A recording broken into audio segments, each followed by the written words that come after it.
Hello అండి, welcome back to Mom's Tradition. ఈరోజు మునగాకులతోటి కారపొడి ఎలా చేసుకోవాలో మీకు చూపిస్తానండి.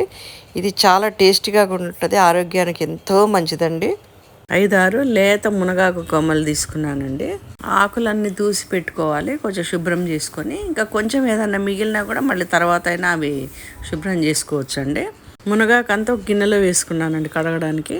నీళ్ళలో కడిగేటప్పుడు అండి ఇది పైకే వస్తుంటుంది, అందుకని మనము లోపలికి ఇట్లా ఒత్తుకుంటూ మనం కడిగేసుకోవాలన్నమాట. ఎందుకంటే లైట్గా ఉంటుంది కాబట్టి పైకి వస్తూ ఉంటుంది అన్నమాట. ఇది శుభ్రంగా 2-3 సార్లు కడిగేసుకొని ఒక ప్లేట్లో పెట్టుకోవాలి. కడిగి పెట్టుకున్న ఆకుల్ని ఒక టేబుల్ వేసుకోనండి, ఒక టవల్ వేసుకోవాలి, లేకపోతే ఒక కాటన్ క్లాత్ పెట్టుకుని దానిపైన ఆరబెట్టుకోవాలి. విడివిడిగా ఆరబెట్టుకొని ఫ్యాన్ కిందనే ఆరిపోవాలండి, ఇది ఎండబెట్టకూడదు. ఈ ఆకులు లేతగా ఉంటాయి కాబట్టి ఊరికనే ఎండిపోతాయండి 1-2 రోజుల్లో. మీరు చూసుకుంటూ ఉండాలి, ఆరకపోతే మళ్ళీ నెక్స్ట్ డే కూడా పెట్టుకోవచ్చు. చూడండి, ఇట్లా విడివిడిగా ఆరబెట్టుకోవాలి. మధ్య మధ్యలో మనం ఇట్లా తిప్పుకుంటూ ఉండాలన్నమాట, ఫ్యాన్ కింద మాత్రమే. చూడండి, ఇంకా కొంచెం ఆరాలన్నమాట. మళ్ళీ ఇంకా నేను కొద్దిసేపు ఇంకా ఫుల్ ఒక హాఫ్ డే అంతా పెట్టానండి. 1 డే పెట్టి ఇంకా హాఫ్ డే కూడా పెట్టాను. సమ్మర్లో అయితే ఊరికనే ఎండిపోద్దండి. ఇప్పుడు ఈ ఆకులన్నీ నూనెలో వేసి వేయించుకుందామండి. కొద్ది నూనె పోసి వేయించుకోవాలి, అప్పుడే బాగుంటుంది అనమాట. సిమ్ మీద పెట్టుకోవాలండి, స్టవ్ సిమ్ మీద పెట్టుకుంటూ వేయించుకోవాలి, మాడనీయకూడదు అనమాట ఆకు. ఈ మునగాకు పొడి అండి ఆరోగ్యానికి ఎంతో మంచిదండి, ఎన్నో రకాల వ్యాధుల్ని నయం చేస్తుందండి. ఇందులో కాల్షియం ఉంటుంది, ఏ విటమిన్ ఉంటుంది, హార్మోన్స్ ప్రాబ్లం ఏదున్నా పీసీఓడి కానీ ఇవన్నీ ఏదున్నా కూడా నయం చేస్తుందండి. షుగర్ వ్యాధి వాళ్ళకి కూడా ఇది చాలా మంచిది, బీపీ కూడా తగ్గిస్తుంది అంటారు. ఇప్పుడు వేగిపోయాయి చూడండి, ఇట్లా కలర్ కూడా చేంజ్ అయింది. ఇప్పుడు మనకు ఇట్లా పట్టుకోగానే ఇట్లా పౌడర్ లాగా కావాలి. ఇప్పుడు అదే కడాయిలో ఆయిల్ పోసుకోవాలండి, ఒక 2 స్పూన్స్, ఒక 10-15 ఎండుమిరపకాయలు వేసుకోవాలి. అందులోనే మీకు ఎంత కారం క్వాంటిటీ కావాలో దాన్ని బట్టి మిర్చి వేసుకోండి. వేసుకొని బాగా అట్లా ఏగనివ్వాలండి, బ్రౌన్ కలర్ వచ్చేంత వరకు. ఏగిన తర్వాత అది తీసేసి మళ్ళీ ఇప్పుడు కొంచెం మినప్పప్పు, శనగపప్పు అవి కూడా వేయించుకోవాలి.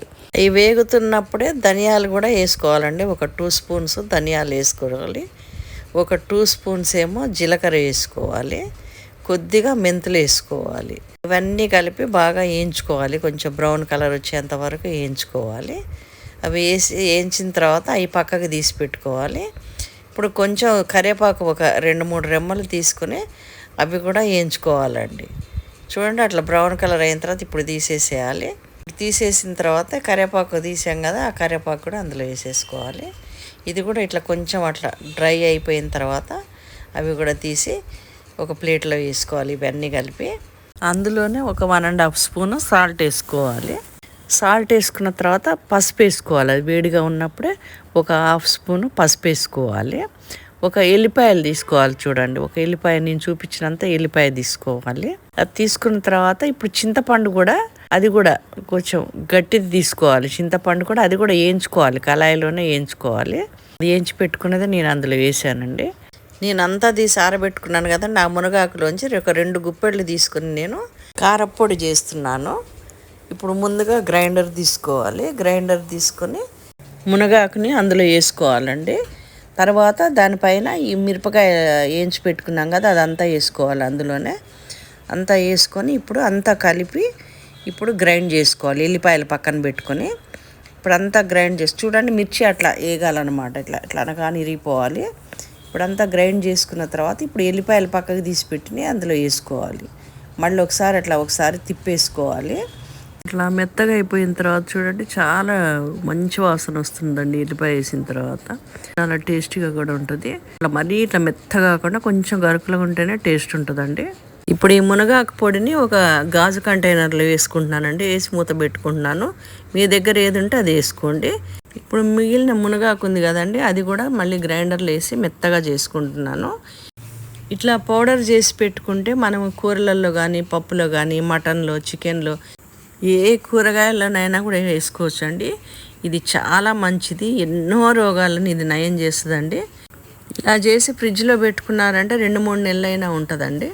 చూడండి ఇట్లా ఎంత బాగుందో, గ్రీన్ కలర్లో. ఇందులోనే కొంచెం ఎక్కువ చేసుకున్నారంటే సాల్ట్, పసుపు వేసి పెట్టుకుంటే ఎన్ని రోజులైనా ఉంటుందండి. చూడండి, ఇది కూడా ఒక కంటైనర్లో తీసి పెట్టుకున్నాను, గాజు కంటైనర్లో. ఇలా చేసి పెట్టుకోండి మీరు కూడా.